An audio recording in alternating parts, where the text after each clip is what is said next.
कक्षा 12 सामान्य हिंदी के अंतर्गत बच्चों, मैंने संस्कृत खंड में सुभाषित रत्नानी पढ़ाया था। उसमें कहीं धोखे से एक श्लोक संख्या 9 छूट गया था पढ़ाने के लिए।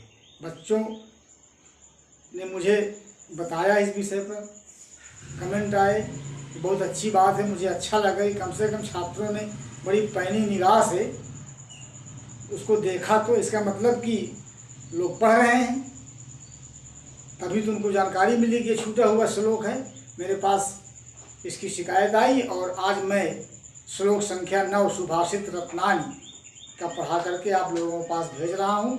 और ये बहुत अच्छी बात है। इस तरह आप लोग थोड़ा से कहीं कोई चीज़ छूट जाए तो उसको आप तुरंत पूछिए, निसंकोच किसी भी समय।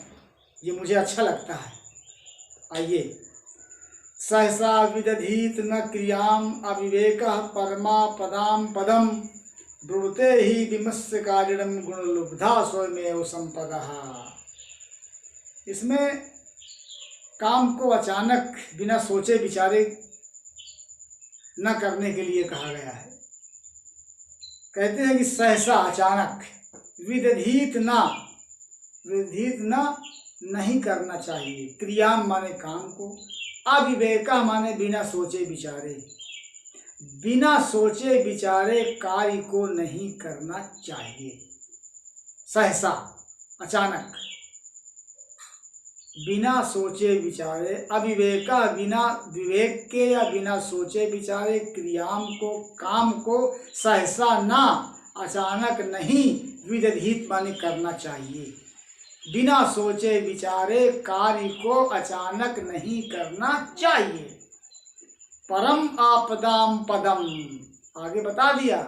परम माने महान, आपदाम माने विपत्ति का, पदम माने कारण या घर होता है। वो महान विपत्ति का घर हो जाता है, महान विपत्ति का कारण बन जाता है। कौन? बिना सोचे विचारे अचानक काम करना। एक जगह कहा भी गया है, आपकी जानकारी के लिए, कि बिना विचारे जो करे सो पाछे पछताए, काम बिगाड़े आपनो जग में होत हंसाए। इसीलिए है, ये संस्कृत में दे दिया गया है। ये सबके लिए, आपके लिए, हमारे लिए, सबके लिए। कोई भी काम करना है, पहले खूब सोच विचार लो, उसके विषय में उसकी योजना बना लो, एक नियोजित ढंग से उसको आप कीजिए, हमेशा फलदायी और सफल होगा। और अचानक बिना सोचे विचारे आपने काम शुरू कर दिया, कभी भी कामयाबी नहीं मिलती है बच्चों। तो ये पहली वाली पंक्ति जो है, फिर से एक बार, बिना सोचे विचारे कार्य को अचानक नहीं करना चाहिए, जो महान आपत्ति का कारण होता है। पदम माने कारण होता है। क्योंकि ब्रूते ही विमस्य कारिणम, ब्रूते माने वर्ण करती है, चुनाव करती है, वर्ण करती है। विमस्य कारिणम माने सोच विचार कर काम करने वाले को, सोच विचार कर काम करने वाले का वर्ण करती है।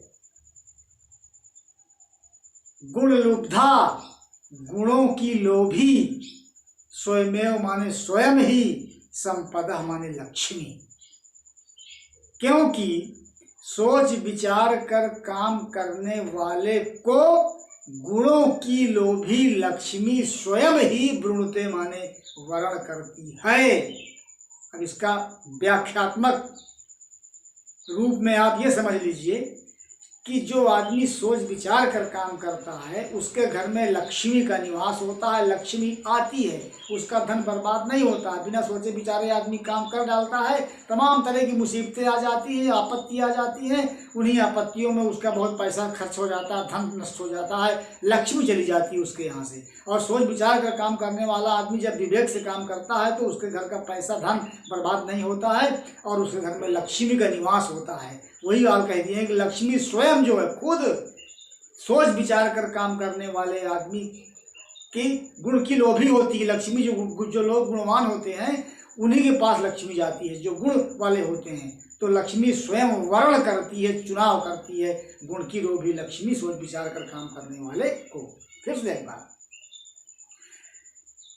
बिना सोचे विचारे अचानक कार्य को नहीं करना चाहिए, क्योंकि वो महान आपत्ति का कारण होता है। सोच विचार कर काम करने वाले को गुण की लोभी लक्ष्मी स्वयं ही वरण करती है। बच्चों, ये छूट गया था श्लोक, हमने पढ़ा दिया इसको, आप लोग इसको पढ़ लीजिए, इसको लिख लीजिए, और फिर छोटा सा वीडियो है, इसके बाद फिर हम आगे बताएंगे आप।